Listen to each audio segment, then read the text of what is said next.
Паважаныя спадарыні і спадары, вітаю вас у гэтай зале, віншую са святам волі і 100-гадовым юбілеем аб'яўлення незалежнасці БНР. Няхай гэты дзень і ўспаміны аб вялікіх справах наблізяць нас да шчасця нашай дарагой бацькаўшчыны Беларусі.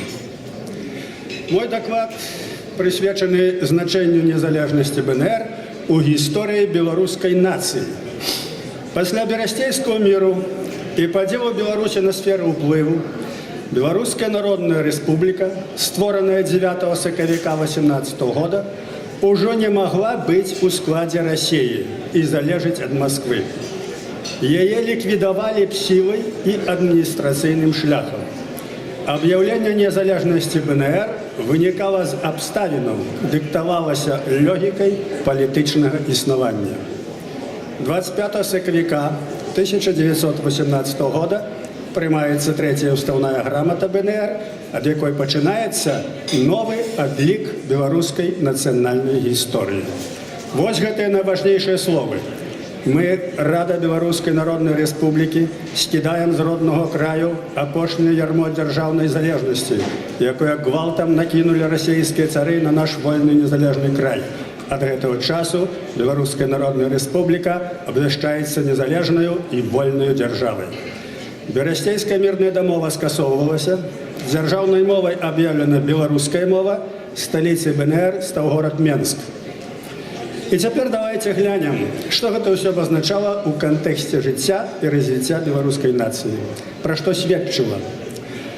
Акт 25 сакавіка і тыя падзеі засведчылі перамогу беларускай нацыянальнай ідэі, якая рэалізуе сябе ў стварэнні нацыянальнай дзяржавы. Тое, што гэтая дзяржава цалкам не рэалізавалася ў практычным сэнсе справы, не мяняе становішча і не падважвае нашых высноў, бо незавершанасць яе дзяржаўнага будаўніцтва зыходзіла не з унутраных прычын, а з умоваў акупацыі, перашкодаў і забаронаў на дзейнасць. Тое, што было зроблена ў тых умовах, можна ацаніць як вынік, дасягнуты звыш магчымасцяў. У БНР былі намечаны ўсе пачаткі сучаснай дзяржавы, і частка іх рэалізавана насуперак неспрыяльнай рэчаіснасці. Далейшае спыненне развіцця БНР было звязана з маскоўскай акупацыяй Беларусі і вымушанай эміграцыяй ураду і рады БНР. Прэцэдэнт стварэння беларускай незалежнай дзяржавы адбыўся. Факт незалежнасці БНР стаў чыннікам развіцця нацыі і пунктам адліку яе новай дзяржаўнай гісторыі. Ад часу аб'яўлення незалежнасці Беларускай Народнай Рэспублікі наша гісторыя развівалася як дзяржаватворны працэс. Беларуская дзяржава стала звышзадачай нацыянальнага існавання. Без 25 сакавіка 18 года не было б 25 жніўня 91-го і паўнавартаснай дзяржавы Рэспублікі Беларусь. Адраджэнцы 90-х працягнулі справу БНР і рэалізавалі яе ў незалежнай дзяржавы. Аб'яўленне незалежнасці БНР сцвердзіла адначасна нацыянальную ідэалогію новай краіны. Гэта ідэалогія называецца адраджэнне. Заўважу, што пры савецкай акупацыі гэта слова было забаронена. Сутнасць нацыянальнай ідэалогіі адраджэння ў сцверджанні пабудовы новай дзяржавы Беларусі на грунце культуры і гісторыі нашай гістарычнай дзяржавы, Вялікага княства Літоўскага. Ідэалогія адраджэння была падтрымана Беларускім народным фронтам адраджэння і дапамагла стварыць незалежную дзяржаву Рэспубліка Беларусь. Эпоха стварэння БНР паказала высокі ўзровень беларускай актыўнасці і сведамасці грамадства. Пасіянарны ўзровень беларусаў, іхнае самаўсведамленне, адчуванне салідарнасці і агульнай радзімы было дастаткова высокім, каб падтрымаць ідэю стварэння нацыянальнай дзяржавы і дзяржаўнай незалежнасці ў нацыянальнай палітыцы. Усё гэта пацвердзілі палітычныя і грамадскія падзеі таго часу.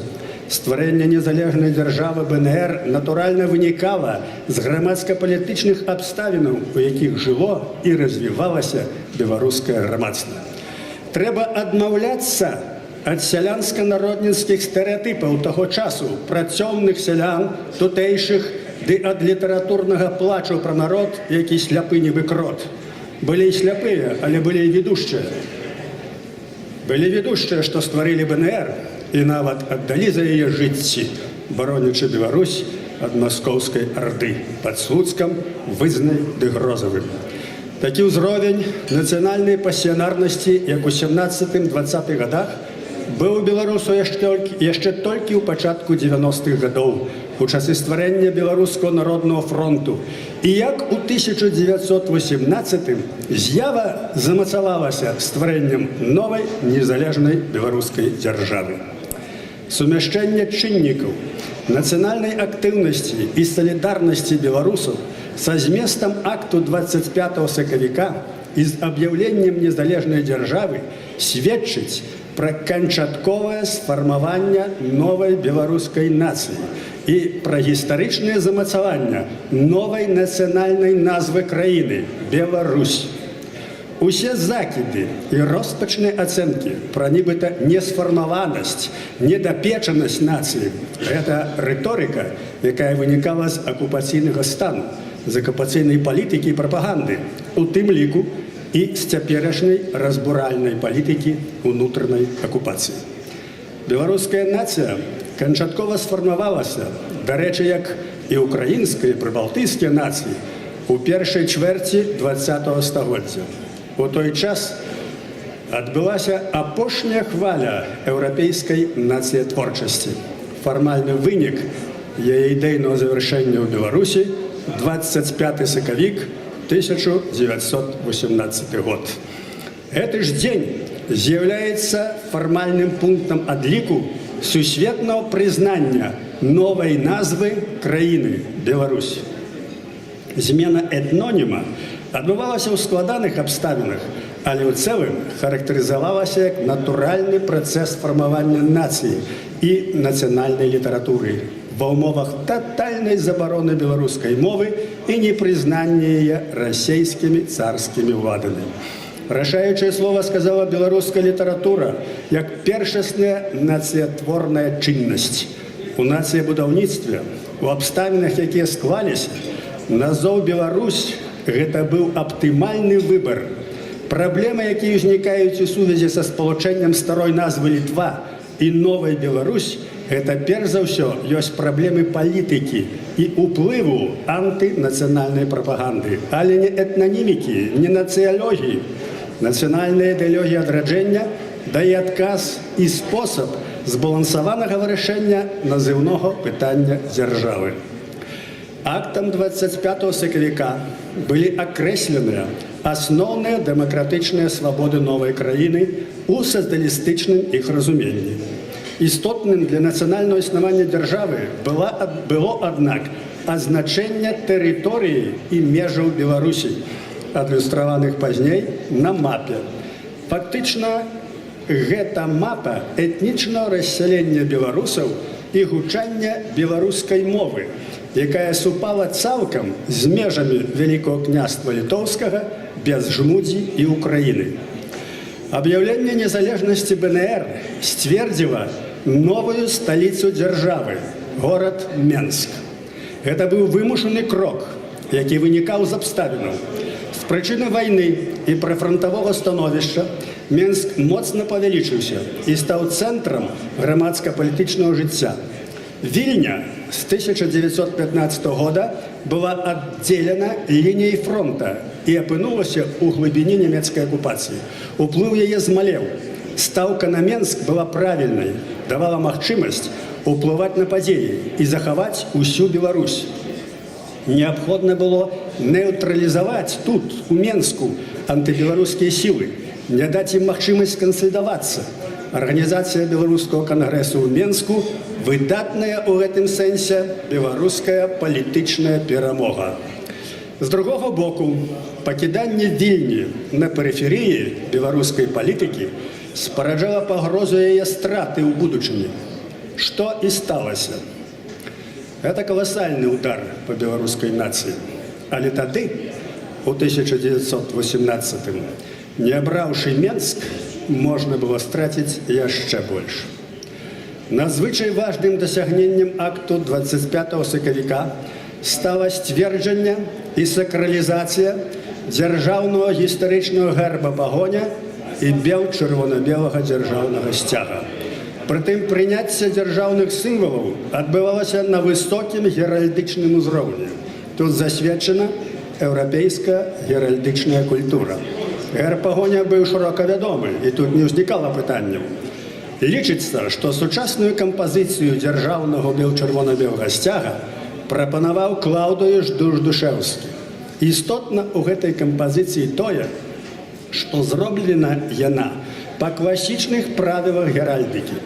У сцягу скарыстаныя асноўныя колеры герба пагоня – белы і чырвоны, які патрабуе геральдыка.